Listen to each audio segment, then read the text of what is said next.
The following podcast is a next level production. Ah, there she is. Do you mind? I'm just grabbing a bite. I do not mind at all.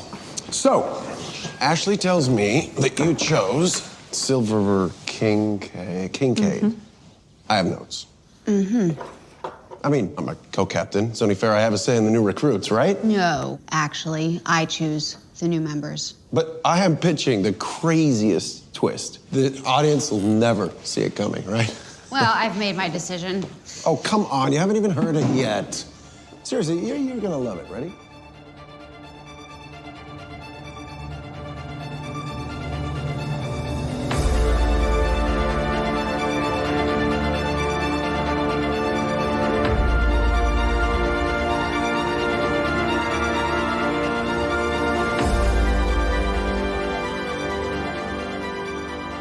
Hey, panelists, welcome back to the show. I'm Mark.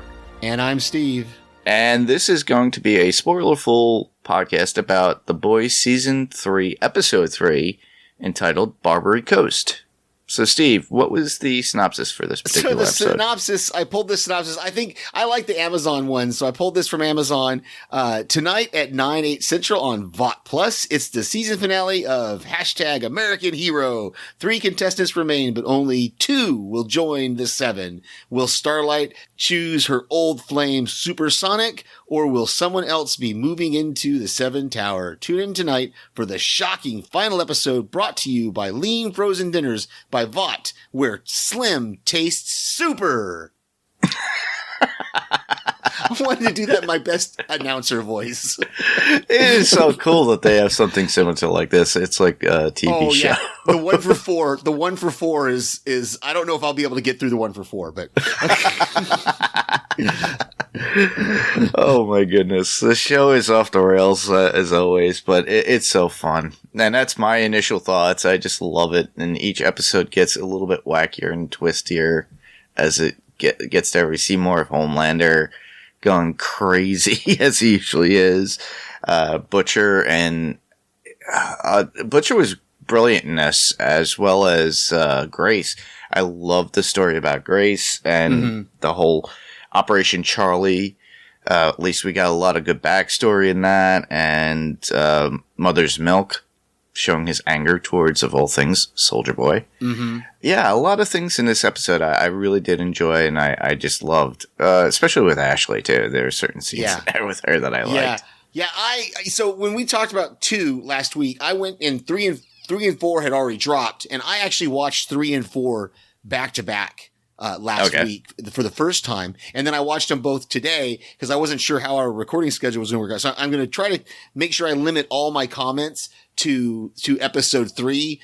But man, these 2 episodes, 3 and 4, were, in my opinion, perfectly matched to go together. Now 4 and 5 will be good to go together also because of there's a bunch of cliffhangers at the end of 4. Yeah. But these 2, for me, 3 and 4 really, it fulfilled a lot of the stuff that you and I talked about last week that we wanted to see. We were like, we want to see this. We want to see this. And we want this person to appear. And we got all of that in this episode 3, or most of that in this episode 3. So it was really, really cool. We got a lot of setups for, in episode 3, there's a whole lot of setups for episode 4 that I'll talk about. I may talk a little bit about this week, but I'll definitely, when we get into 4, talk about all the things we saw in this episode that were set up by 3. Wait. Awesome. Yeah. Wait, so.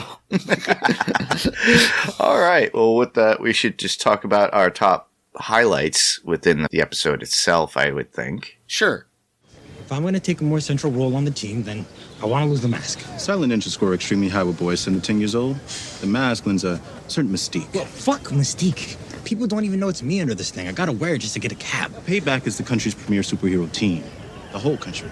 Sadly, black member is still a non-starter below the Mason-Dixon. Well, I could be bigger than that. I could be Eddie Murphy. The best part, I thought, in the very beginning of the episode would be Huey having them break his arm because he wanted to Victoria Newman not to suspect him, and the way he wanted Kimiko to do it, and even, you know, Mother's Milk is coming over. He goes, "Oh no, it's got to be a clean break." So it's like, and they do a countdown, and she does it pop, and it breaks. And Jack Quaid pulled that off perfectly with his reaction. Yeah, he does. It's cool that we get the boys. He's back with the boys. Butcher plays his little, has his little speech and monologue and putting down on Huey and stuff of that nature. Mm-hmm. And I thought it was pretty cool. He's there and he's seeing it their way. He knows about Newman's work and what she's up to. They're in, of all things, the Flatiron Building in Manhattan as their offices, and I think that's pretty cool. That's a classic building from anything. It's been around for years. So I thought that was pretty cool in that respect. But that's one of them I wanted to bring up. Very, very cool. My first one is the Homelander's meltdown from the previous episode having the opposite effect this season as it had remember last season when he had his big meltdown, he had to go in and he had to apologize and he had to be all humble and everything. And this time he gets the exact opposite effect. You have Ashley running into the room. He's stark naked on the couch. And you know, she's telling him that his numbers are up, and then you see her kind of look down, and he says that has nothing to do with you. Yep, that's a good quote. That has nothing to do with you. And she's like, okay, she's just trying to not look at him, and it was hilarious. And then that him and Starlight have a combined number that's higher than anybody else has ever had. You know, and then later, kind of it plays right into the same talking about the meltdown that he had when Starlight tries to threaten him with that video, and he just comes back and he doubles down on the scorched earth, man. He says, okay, fine, go ahead and release it. I don't care. I'd rather be loved, but if people are going to fear me, I'll let them fear me. And I'll take out New York. I'll take out all the cell towers. I'll decimate the United States. Literally, it's like either I'm loved, which would be the greatest part, or I'll be hated, which is almost equal. Right. So it's one extreme or the next. Yeah.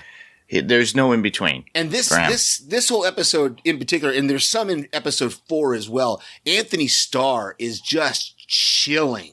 Like he is. I have never seen him in anything else that I can recall. But he is just chilling in the way he delivers some of these lines, and he's got that stare. You know, it's really just horrifying when he's doing that whole thing. So it was interesting that this season they kind of flipped the whole his meltdown thing. Yeah, they kind of flipped it on it.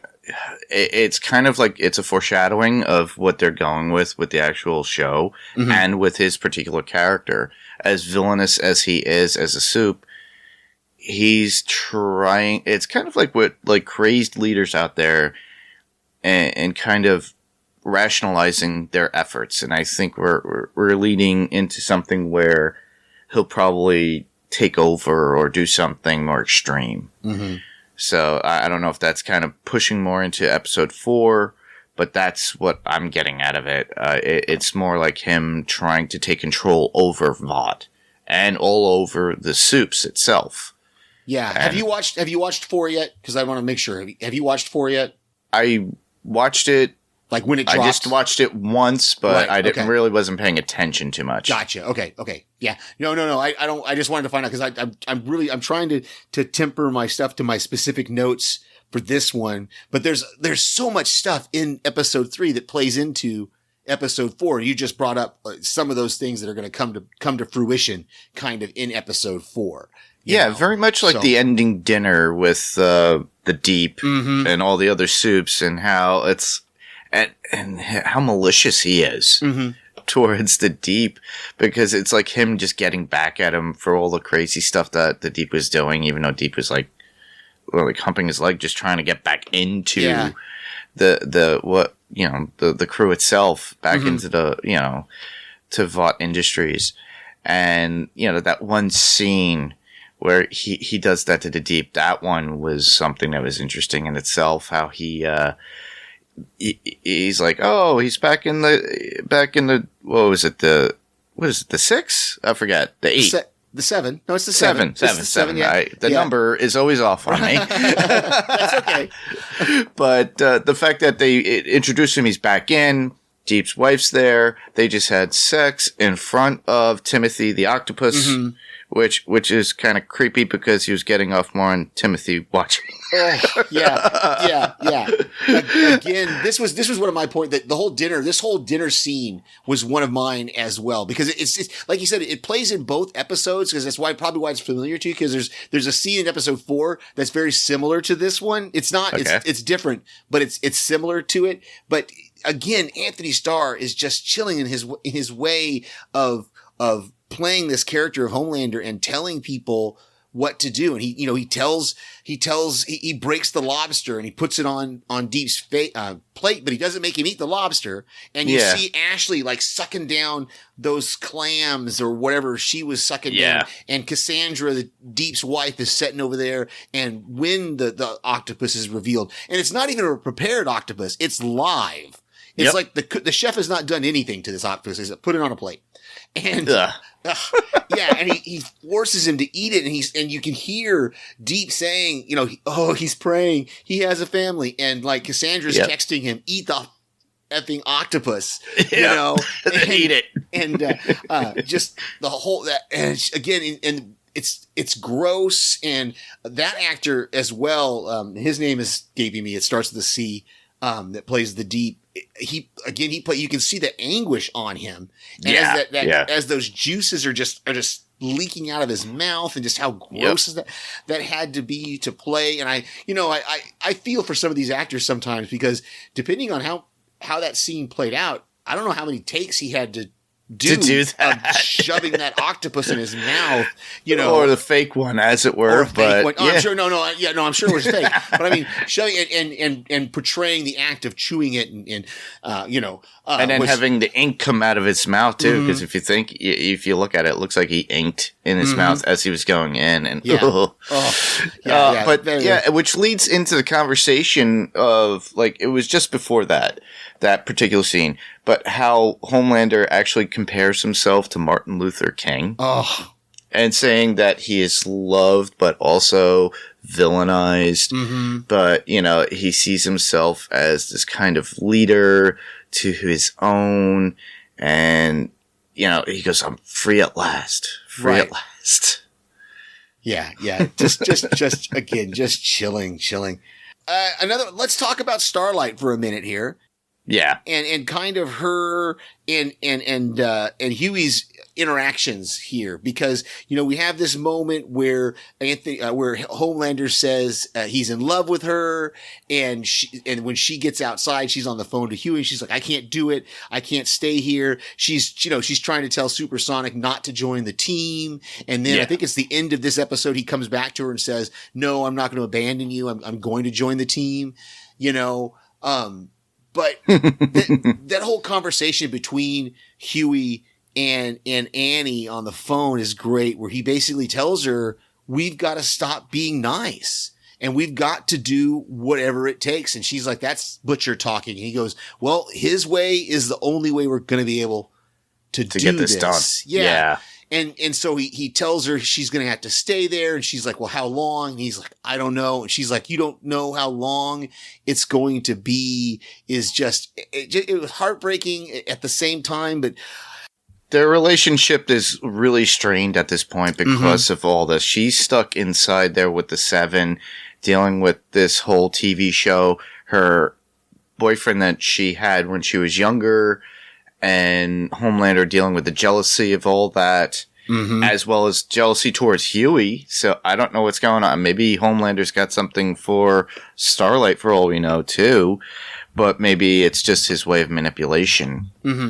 He just wants to utilize these people, and that's a way to get to her, is to go towards, I'm forgetting the ex-boyfriend's name, but he's on the TV show. Oh, Supersonic. Supersonic. Yeah. And then you got Huey. Alex. I think his real name is Alex. They've referred to him a couple times as Alex. So I think it's Homelander's way of manipulating the situation, so that way he could get her. And it's such a sad thing, but the relationship is definitely strained from this. Huey's going one direction; she has to do her own, but she feels like she's like abandoned and to deal with this on her own, and she can't be part of what Huey is doing, and of all things, and him back with Butcher. And it's again where their relationship is strained again, because we've seen this before in the previous seasons with Butcher and him and her. Right. Yeah. So it's kind of redundant, and it's going to be a consistent issue, I think. But it's a different dynamic this time. So yes. it's not really. So both of them have the same focus of trying to get rid of Homelander in some way. Yeah. Yeah. Yeah. Very good. Let's see. Let's talk about Nicaragua for a minute. I was so glad. Oh, yeah. We talked I wanted about this to see last that. week. We said we wanted the flashback story, and I was so glad we got the flashback story in between Mallory, them cutting back and forth between the young and the old Mallory, and seeing, a young Stan Edgar, and we find out that he's been trying to get the military, Supes into the military, even since that 30, 40 years ago. Yes. And so it was great to see Black Noir without the mask, and that his conversation with Stan Edgar about how, well, no, we don't want anybody to know you're black. Correct. And that's going to play into what A-Train is dealing with in this episode as well. And that's a subplot that's going to run throughout. That whole fight scene was both parts hilarious and both parts just tragic chilling. Chilling. Yeah. As we're seeing, Gunpowder just shooting that machine gun and killing as many of the good guys I don't want to say good guys, as many of Mallory's, our guys, as many as our guys, as the rebels, and the Russians, and as the Russians. Yeah. So it was cool to get that. I loved, to see that. On my second episode, I did confirm Crimson Countess does, when she comes out and she says the reveal, she says they killed Soldier Boy. They used a gun they killed a weapon. They said, with some kind of gun or weapon, and took his body. Yes. And so she saw enough to make her think Soldier Boy had been killed. But, we're still not sure. And, so again, these are all things that are going to play into the next episode as well. But I was so happy to see that and get to see Jensen Ackles actually playing the part, and and all that was really, really cool. When he's got the bazooka, and she's like, "You're aiming that toward our ammo dump. You're going to kill half the camp." And he was like, "Fine." He just kind of drops it, like he doesn't even care about the weapons. You can just see. I can't wait to see more of this character and how if he's alive. Spoiler alert. Sorry, Mark, you watched episode 4. Yeah. Episode 4 has been out for 2 weeks now. The end of episode 4. Spoiler to the listeners, too, by the way. Spoiler to the listeners. If you have not watched episode 4, I don't know why you would be listening to this podcast if you haven't watched episode 4 yet, because episode 5 is already dropped. But it's revealed that Soldier Boy is alive. Yes. So, at the end of episode 4. So well, talking about Soldier Boy, if you listen to Jensen Ackles as he's talking, does it sound to me he sounds like his voice is deeper?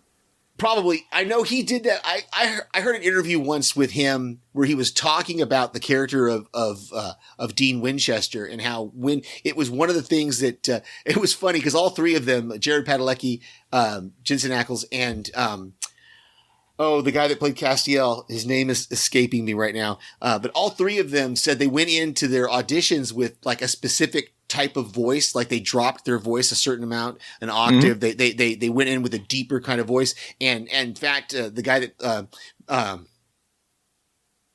Misha Collins, I was going to kick myself if I didn't remember. Misha Collins, who plays Castiel, in that same interview with all three of the guys are talking about their voices. He says he went in and he went into the audition and played Castiel with this kind of raspy kind of voice. And he realized after the audition, he says, "Oh my God, if I get picked up, I'm going to have to play that voice over and over again." over and over again. But Jensen Ackles has said in interviews that he does use a different voice for different characters. So he can manipulate his voice in a way to where it doesn't sound exactly like him. That's pretty cool. So I think it's cool. We talked about voice actors before, that it's super cool when you have a voice actor who can do that and change his kind of voice. Like, people complained that Rocket doesn't sound like Bradley Cooper. Yeah. And they're like, well, that's because he's playing a part. He's not playing himself. He's changing his voice to play this part. But yet then you have an actor like Morgan Freeman who that's such a distinctive voice. He's not going to change his voice to play no. a part. Or James Earl Jones. James Earl Jones. Yeah. These kind of guys that have very distinctive voices that they don't change him. We just talked about it with Doctor Strange in the Multiverse of Madness, Patrick Stewart. He pretty much uses the same voice almost. I think different accents for different characters maybe. I believe so too, yeah. He probably does have a little bit of a different sounding voice in this character. And I just can't wait to see more of this character throughout the rest of the season. Yeah, I think the character is going to be pretty cool to deal with.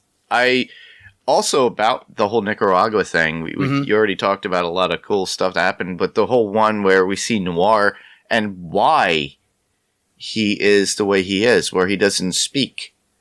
Because we see Grace, Mallory, come up to him, and it looks like he's got a gash on his head, his eyes all messed up, the left side of his face is all screwed up, and blood's coming out, and he's gurgling. Right now, I'm pretty sure that's the reason why. They just completely cover him up head to toe from all the wounds. And I think in one of the previous seasons, we got a glimpse of like the bottom part of his mask at one point. So we knew he had kind of a jacked up face, but I don't think we ever saw the whole thing. So seeing the whole thing in this one, we go, oh, that's why he wears the mask all the time. But really, we get the really story, good. the history of it. Very much like the Snake Eyes from G.I. Joe, why his face is like always covered. And I thought that was pretty cool.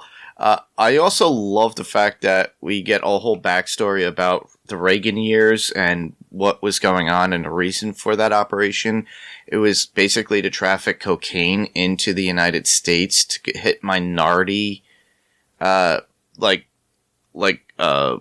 areas where they were focusing in on black people just to get them hooked onto cocaine as some weird extremism. And it was weird. They talked about Oliver North being part of this. Yeah, his, Oliver North's operation was guns for the Contras. Yes. And money. But Mallory's operation was cocaine. And it shows that she was stuck in the bad portion of government at that point. But she's changed her tune because her focus right now is towards Vought because of what happened with Supes then. Exactly. We get her backstory of why she is the way she is. Even Billy at one point confronts her and says, you knew there was a way to kill these Supes all along and you didn't say anything. And she just admits that she didn't believe that there was a way to kill the Supes, that she didn't believe that it actually had happened. So, and it's cool to bring up the different characters. We know Crimson Countess, Noir, Gunpowder, Soldier Boy, Swatto. who and there were two others that I'm not recalling. The TNT twins or something like that. She called them like the TNT twins, but I don't think we ever actually saw them use their powers. So I don't know what their powers. The only time we saw them was when they were running away from or cowering in the back while Gunpowder is shooting. Yeah. Right. So I'm not sure who those two were. Maybe we'll get more if we get more of a backstory on Payback, but another one that I wanted to bring up, which is pretty cool, was Butcher during that time when he was talking to Grace Mallory at her place. Of course, she talks about them coming in as like a circus into her place. Huey there with his cast, Kimiko, and Mother's Milk. And I don't know if Frenchie was there. I don't think Frenchie was there. No, Frenchie has a whole other subplot that I'll talk about. We'll go into that next. But we got Butcher dealing with the V-24 aftermath. Yes, the side effects. The side effects and him getting sick in the bathroom and Ryan actually picking up on it and handing them the crackers, very similar to what his wife did, and Ryan and him have that little conversation. Ryan just knew because of his powers, his heart rate was rising and there's something different about him. It's as if he could smell it. His blood smelled funny. Or something like that. Something to that effect. His heart rate was galloping and things of that nature. To me, that was a poignant part because later on, Butcher winds up really upsetting Ryan. And now their relationship is kind of turned. Because in the very beginning when they showed, it was like Ryan was all happy. Even Huey states, he goes, when did this happen? And they had he was like close to the kid, but I think it had to do with how Butcher has been dealing with the V-24, his anger towards Supes, and Ryan is just that constant reminder of why, because he already had the conversation with Mallory about, if he had that weapon, if they had that weapon, he wouldn't Becky would be back. Yeah, he wouldn't stop it. He wouldn't have stopped at Homelander. So, yeah, really, really good. So the other subplot that you started to bring up, and it actually does play into the next episode as well, is Frenchie gets contacted by Cherie. We remember Cherie was one of his other. There's a romantic thing. I think they had sex at one point, or I think he's had sex with a lot of people. So, but Cherie calls him and says that she needs to get out of the country because the Russian mobster, Little Nina, she was running drugs for her, and Cherie tells Frenchie that she was robbed of the drugs, and Nina will later tell Serge no, that Cherie just stole the drugs. It doesn't really matter at this point. The subplot is that basically this is getting the boys in contact with this Russian mobster, because that's what you get at the very end of episode 3 when Butcher says, "We'll call Little Nina because we're going to Russia." Exactly, because they want to get that information on that weapon. Yep. And we find out some more about Frenchie, about how he used to do some bad stuff. I mean, she says he decapitated a guy with a van door because the guy knocked his knife out of his hand. So, yeah. Whoosh. Yep. I wouldn't put it past Frenchie. That's all I had as far as my highlights. But okay. Yeah. The only other couple little things I have is, and again, these are all things that are going to play into the next episode 4. And because of the way I watched them, I have them kind of fresh in my head, is Billy puking on Huey there at the end. And then the whole Homelight thing where Homelander reveals that he and Starlight are... yes, they're a couple, and that's going to strain Huey and Annie's relationship even more. Yeah. And of course, Huey's going to wind up finding out the hard way. As per usual. Yeah. And so, just that's really all I've got. The only other thing is we kind of briefly touched on it, and I don't know if two white middle-aged men can really talk about this subplot very much, but A-Train. Oh, what, A-Train? A-Train and his brother, and the social actions that A-Train's brother kind of wants him to take. And we're going to see him try to make some manipulate those kind of moves and stuff. So it's going to be interesting to see how these subplots play out through the rest of the season. But like I said, a lot of things, the whole Russia thing, Alex staying on the team. Yeah.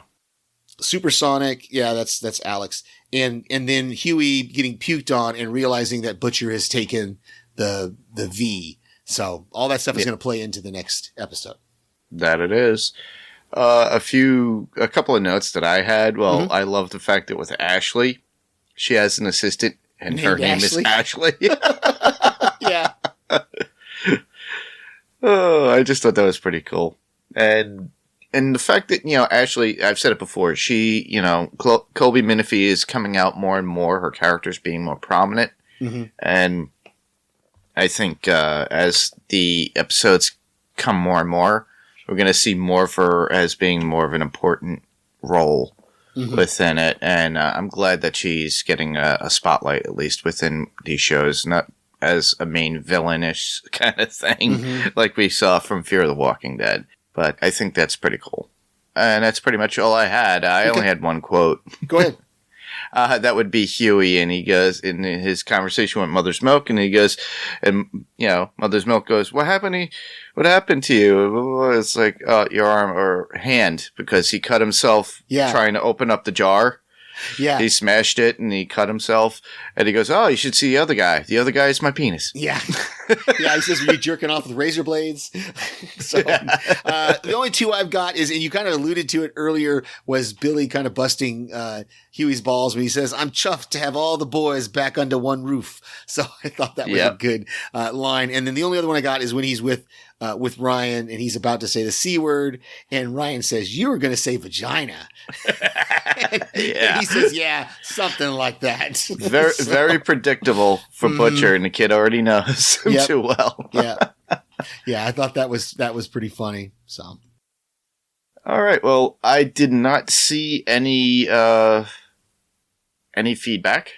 So, not yet. Not yet. So if you guys have that feedback, put it in. Yeah. We will definitely bring it up.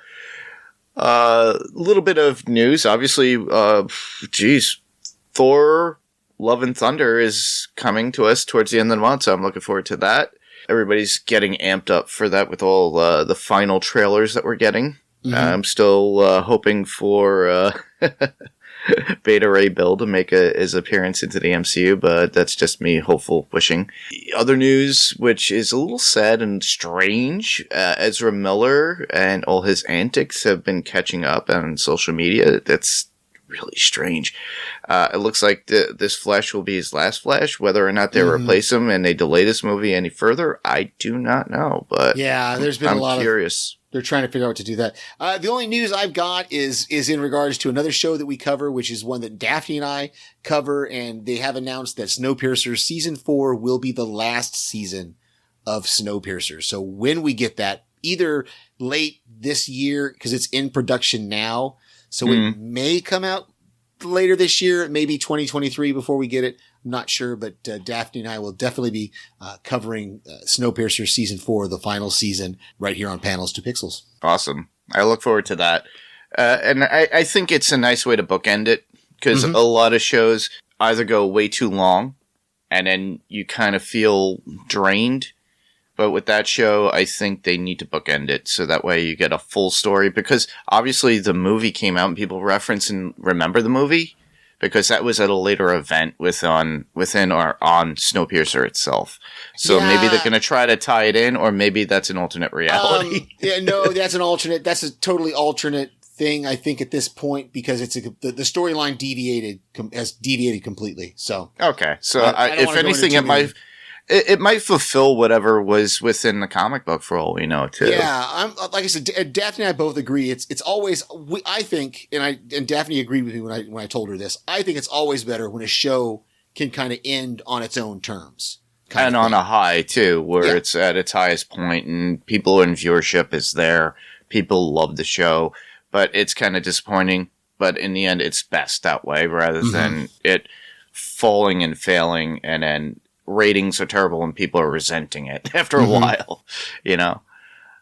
All right. Well, we spoke about feedback, so let's go into explain to people how they could send in their feedback. Sure. Obviously, you're listening to us on your podcast player of choice, whatever that may be. If you can give us a review on there, we would love for you to give that to us. We are on Spotify, Apple Podcasts, Google Play, all the regular players out there. You can get us on. If you can give us a review, that would be great. We'll give you a shout out here on the podcast for it. We'd love to hear it. Awesome. Check out our website, panels2pixelspodcast.com. Currently under construction, but it will be up, and then we'll have all the feeds and everything else there and information for you to get in touch with us. And we are on Facebook at facebook.com/panels2pixels. You can find us there, interact with us. We put up a post. We try to get a post up every week of what's coming up that week. Mark did them this week, I think. I'll try to get on getting some posts up next week for the next ones that are coming. We are also on Twitter, and that would be at panels2pixels, and that's panels and the number 2 pixels. You can email us at panels2pixels1@gmail.com. That's panels2pixels1. The TO is spelled out right there in the middle, and the number 1@gmail.com. We are also on YouTube. You can find us on YouTube if you just search Panels to Pixels Podcast. So don't just put Panels to Pixels. You'll find Josh and his friends as they cover a variety of stuff. But you want Panels to Pixels Podcast? Subscribe and please give us a thumbs up. The Kevin Smith interview is up there as well as on our Facebook page. So you could just view that and see me and Kevin and all our glory, as it were. Very cool. and have fun with that. Yep. We are on Instagram at Panels2Pixels Podcast. That's Panels2Pixels Podcast, all spelled out in letters. Awesome. And check out all the other podcasts on the Next Level Podcast Network. We highly recommend them all. Wilhelm is out there with Ben Beck as he continues his interview process with a lot of celebrities that are out there. as well as the regular format of his podcast as well, which would be top 5 of a variety of different topics. So check that out. The Melting Pat, Podcast Zero, and so much more. All you have to do is go to nextlevelradioonline.com and check them all out there. Coming up next, we will have our coverage of Ms. Marvel, Episode 2, Crushed. And then we will be pressing on with our reviews of The Boys. The Umbrella Academy is dropping next week, and we'll start covering those at some point as well. It's going to be we're going to be racking up the podcasts here, Mark. I think we're going to be very busy. But as Steve and I were actually talking earlier, what we might do is do half and half with certain podcasts. We might get 2 a week where you'll have half The Boys and Miss Marvel all in one, and then maybe the Umbrella Academy and whatever else we're covering at the same time. So we might do that, so that way it's a lot. So if you're not interested in it, I'm going to look into chapters, so that way you could skip a chapter, so that way you could go to the next particular topic that you're interested in following, as we're doing. Because not everybody's watching The Boys, or they're not watching Miss Marvel, or they don't want to be spoiled at that, too. Very cool. So we'll try that. But where else can listeners hear us, Steve? Well, I send voicemails to various podcasts that our friends do, so you can hear my voice pop up on those. Strange Indeed, I'm a pretty regular contributor to them with their feedback, and the Walking Dead cast when it's out, I usually try to get something to them, and I'm trying to get something to what WTF is from on Podcastica Network as well, because they're doing a rewatch of the first season of From. Oh, that's true. Well, you could also hear me on my other podcast, which would be Adrenaline Cinema Podcast, and that can be found on the Pyrocore Entertainment Network. There we cover fantasy, adventure, action-adventure, thriller, suspense films. The last one that we covered, which should be dropping during the week as well when this episode is up, would be Top Gun Maverick. I will have the other Apes episode up as well, so within the same week you'll have those. I will be recording a podcast soon with our friend Lizzie, and she and I are going to be covering Contact. That has Jodie Foster, Matthew McConaughey. It's an early 90s film, so I thought that was pretty cool. Yeah. Lizzie wanted to do it. I just want to thank all of you for listening, and so that's our show. I am Mark.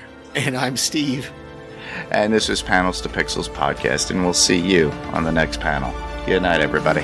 Good night.